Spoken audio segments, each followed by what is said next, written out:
दुनिया की 5वीं अर्थव्यवस्था बनने के बाद पीएम मोदी का सपनों का भारत नई ऊंचाइयों पर है। जी हां, हम बात कर रहे हैं वही डॉलर जो दुनिया पर राज कर रहा था। दोस्तों, आरबीआई ने जुलाई 2022 में डॉलर पर निर्भरता कम करने के लिए विदेशी व्यापार का लेन देन रुपए में करने का फैसला किया था। भारत अब उन देशों को टारगेट कर रही है जिन देशों के पास डॉलर की कमी है, जिसके तहत अंतर्राष्ट्रीय लेन देन के लिए डॉलर और अन्य बड़ी मुद्राओं के बाजार भारतीय रुपए में उपयोग किया जाएगा। अब भारत द्वारा रुपए में अंतर्राष्ट्रीय व्यापार का सेटलमेंट का नीति का प्रभाव धीरे धीरे गहरा होता जा रहा है। बड़ी बात यह है कि रूस के साथ भारत रुपए में विदेशी व्यापार शुरू करने वाला पहला देश था, जिसके कुछ दिन बाद अब लगभग कुल 35 देश रुपए में व्यापार करने की रुचि दिखाई है। अब भारत के साथ रुपए में व्यापार करने के इच्छुक देशों में बांग्लादेश, नेपाल, म्यांमार जैसे कई पड़ोसी देश शामिल है। इसके साथ ताजिकिस्तान, क्यूबा, लग्जमबर्ग और स्वीडन जैसे कई बड़े बड़े देश भी रुपए में सेटलमेंट करने का फैसला किया है। इन चारों देशों में रुपए में ट्रेड सेटलमेंट के लिए विदेशी बोस्टो खाते में रुचि दिखाई है।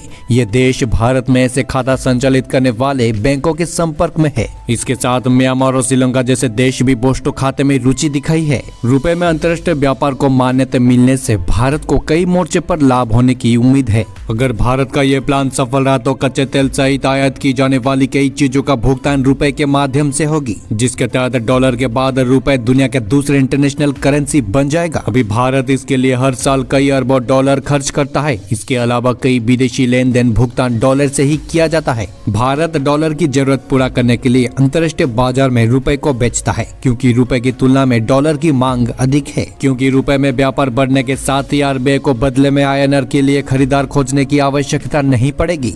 ये कदम भारतीय रुपए की मांग को और बढ़ाएगी, जिसके बाद देश की विकास और तेजी से होगी।